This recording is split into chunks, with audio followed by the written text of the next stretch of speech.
everyone, welcome to Playmakers here on Sky Sport, a special UFC 264 edition. I'm Jeff McTainch and it's a real pleasure to welcome back into the Sky Sport studios a Kiwi UFC star, Dan, the Hangman Hooker. Great to see you again, Dan. How are we? Yeah, very good. And lots to get into today, but let's start with this weekend, the big one in Las Vegas, UFC 264. Conor McGregor, Dustin Poirier 3, the trilogy. What are your thoughts on that first up? Oh, well, I guess I've got a few thoughts on that fight. It's interesting matchup from my end that they would put this together so close to the last fight, and that really comes down to Conor McGregor being the draw that he is and him pulling some strings with the UFC, and you can see like the competitive edge that he has inside of himself, that he wants to get that one back straight away. You know, if it was anyone else besides Conor McGregor, you'd be told to go away and get a couple of wins if you wanted some kind of rematch like this. But he's been able to, make the moves and put this thing together pretty much straight away. You know, it's not that long ago since he was beaten, quite handedly by Dustin Poirier. I only watched the fight like a couple of weeks ago. I went back and watched the fight. I just hadn't got around to it. So I've done like 20 interviews since then and given my take, and I hadn't actually did some homework. Check it out on YouTube. I hadn't actually seen the second fight. I was just going off what people were saying, and they're saying, "Oh, pretty close first round, blah blah blah."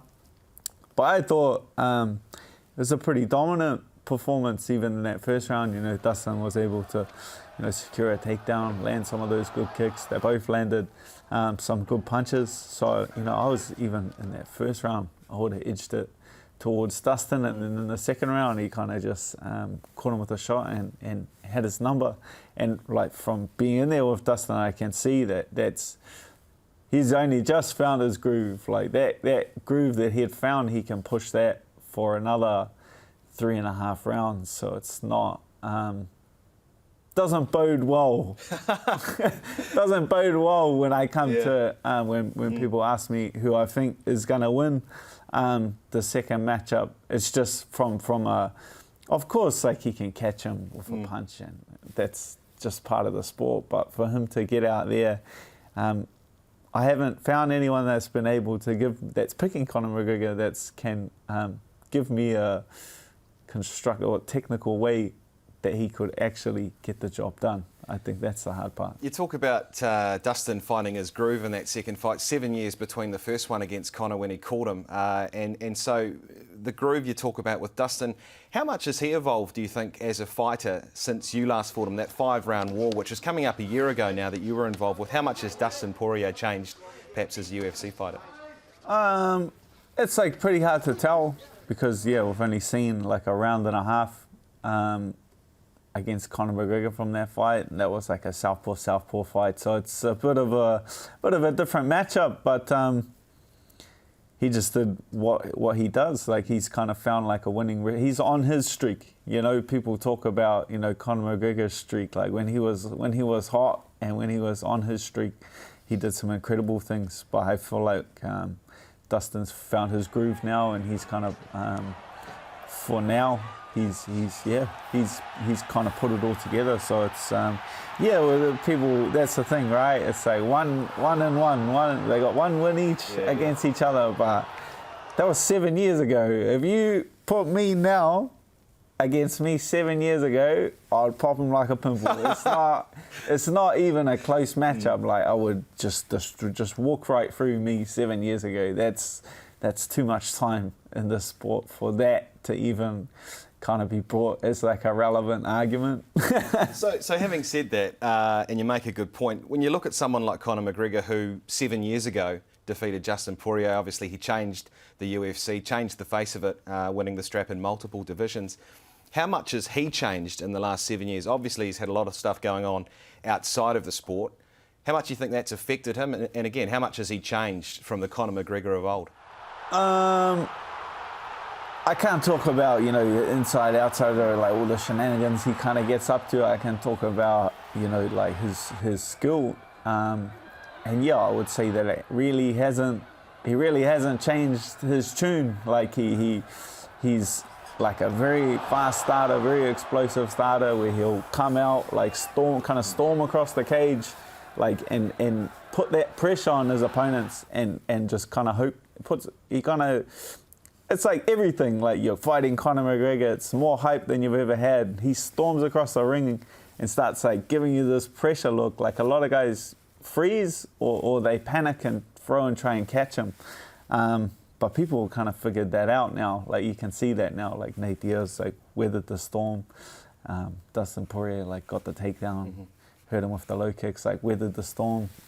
So when we're talking about like the technique side of things, like what Conor needs to do is address that low kick, that low kick that Dustin Poirier was hurting him with in the first fight. But he addresses that, he kills like his whole pressure game. Like you can't like pressure forward and then like stop and lift your leg. Pressure forward and stop and lift your leg. It just doesn't work like that. So I would say that he hasn't changed, or he hasn't. And between that last fight and this fight, there's not enough time to make the technical changes he needs to make to get the job done. There's just not enough time.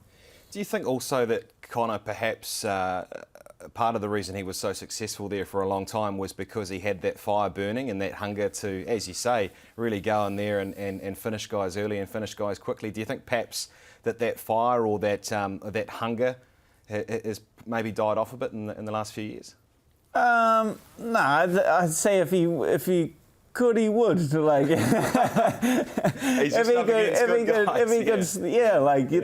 the thing. Like, if he could storm across the octagon and do the same kind of thing, but he's not fighting the guys he was doing that against. He's not fighting Brimage. He's not fighting Dennis Seaver. He's fighting like the higher up you go, the higher caliber of opponents you face, and therefore just storming across the octagon and knocking him out just becomes more and more difficult. You try to do that against Khabib, like, whoa, you try to do it against Dustin Poirier, like, you're going to have to evolve your game. So it's not that he's, like, lost anything, it's just that you're going to have to change some ingredients, once people start figuring out the mix, you're going to have to show the capability to make some changes or developments in your skill set and your game. Talking about that in regards to your own situation at the moment, obviously you came off that loss against Michael Chandler and we saw you put your gloves in the centre of the octagon, then you had some time away to reflect. Tell us about that process, Dan, and how that's been over the last few months and getting yourself ready, I suppose, mentally and physically, and those tactics you talk about for your next outing. Yeah, I was just pissed off. Like if I speak like in reflection, like I was just pissed off. Like I felt like it was what it was. Like there's a new guy coming down to the UFC. Like I was happy to be the guy to step up and like just be like, nah, let's send this guy back. Like I was happy to kind of take that role. So it was like a mix. A mix of like taking off the gloves and throwing them down. Was like I didn't feel like I'd shown anything, so I didn't feel like I kind of deserved to wear them. So it was like a mixture of anything. But you get over that pretty quick. I think I've lost 9 times and retired 8 of them. I think the only one I didn't retire was I had a fight the following weekend. So I like lost and I was like, well, I'll retire after the next one. And then I won that one. So I was just like, oh, looks like I'm not retired anymore. So that's the only time I've lost a fight and haven't retired. So it's just the emotion of it. It's just the emotion of being in the sport. It's just the emotion of putting everything on the line. Like when it doesn't go the way you want it to go, or especially like my last fight where you don't get the opportunity to show anything and you just get like clipped with a punch and that's never happened to me in my life. So it's just like, that's a whole new thing. But, outside of the ring, I've been good. Like life's good, everything's good. But like that competitive edge, you definitely, want to get that one back. I've always had so much admiration for sporting people like yourself that can take yourself to that edge, to that kind of dark place when you need to inside a sporting environment to try and affect the win. But when you don't win, I guess the learnings are of equal measure as to when you do get the victory. So out of that situation, what did you learn the most, do you think, about yourself as a fighter, that last fight in particular? Like stop doing stupid stuff. I reckon that's like a big one. Like I don't want to say and like make like any kind of excuses, but it just wasn't under those last two fights and those two losses, it's just not like the ideal circumstances. And I'm just like a hungry competitor, like I want to get out there. I want to do it, like even if the circumstances are not right. I fought Dustin Poirier, we were like, I did half that camp in level 4 lockdown. Yep. I was just running around the block in Mount Wellington. So it's like, and then the fight of Michael Chandler, it's like the same kind of circumstances where things aren't, you're just making stupid calls, So I think going forward, do less stupid stuff, and I think that's on the blackboard. Do less stupid stuff. Right. Like just listen to the people I should be listening to. Listen to my coaches. Listen to my team that I have around me. I think that's the biggest. I say it to my fighters because I got a gym. It's like, do as I say, not as I do, because I do stupid things. When you say, we all do. When you say don't do stupid things, can you give us an example of what that might have been in that last fight? And we won't reminisce too much. We'll go forward in the next question, but just maybe one or two things that you perhaps would have done differently. Just like wait until my team was ready to like travel with me. I think that was like, I just wanted the fight. I just was like pushing for the fight. I wanted to jump on that opportunity without my team having the ability to be there behind me. So that's like pretty stupid to like go over there without your team that has got you to that kind of position to be on like the co-main event, fighting for a world title shot, and then to go without your team. It's like, that's on me. That was like my call. That was my call to do it. So is it your shout next time with the airline tickets? Yeah, to do it. It was my call to do it without them. Like it was, a stupid call in hindsight, but hindsight is 2020. Absolutely. Let's talk about a couple of guys that perhaps you could be facing next. We'll go into both of them. And Tony Ferguson first up, a guy who's coming off a couple of losses. What do you like about a matchup with someone like a Tony Ferguson? It'll be wild. It'll be just a wild fight. I would just say he's like a real hard guy to game plan for, just because what is he going to do? Like, it's kind of the situation where he doesn't know what he's going to do. So how am I going to know what he's going to do? It's just a fun fight. Like I said, he's an exciting fighter. He goes out there and he just really puts it all on the line. And I still feel like Tony has like a massive following and a massive base. So I would love to just the competitor in me wants to get out there and just test myself against Tony Ferguson. As a fan, I'd actually really like to see you also fight someone like Nate Diaz, and given what he's done in the UFC and mixed martial arts, a cult hero, and just seeing that last fight against Leon Edwards and just the heart that he showed in that and the grit. I mean, you've got to admire that in a losing effort. What does a Nate Diaz fight look like to you, and how much would you like to maybe fight someone like Nate? Yeah. He came out like after the fight and said like he wants to get it back in there in like 3 or 4 months, and that works off my time frame. Like I've been harassing the UFC for like a long period of time, so I threw my name in the hat, and he came out back and he says not only like you get finished too easy, only like people in the top 5 of their division. So I was being nice to try and get the fight and being respectful to get the fight. But in all honesty, I think I would walk through that boy like butter. I think I would kick his legs. I would kick his legs clean off, if I'm being honest. Like, if he wants to get cheeky about it, I can get cheeky about it. Well, if you're listening, Nate, there you go. He'd kick your legs clean off. Now, obviously, he's, as we said, a cult hero. But in terms of what he does in terms of pay-per-views, he and Conor McGregor in recent history have been the ones that have pulled the numbers. So what would, a victory over someone like a Nate Diaz do for you in the division? Yeah, over any of those guys. He's like riding off the steam of, you beat Conor McGregor, you get that pay-per-view draw. It's the same thing why Dustin turned down the title shot to rematch Conor McGregor, is because you get more money.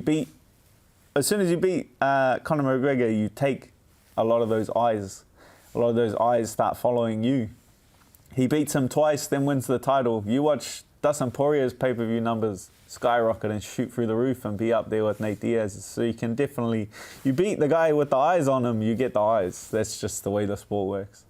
You go to work with some amazing athletes at City Kickboxing.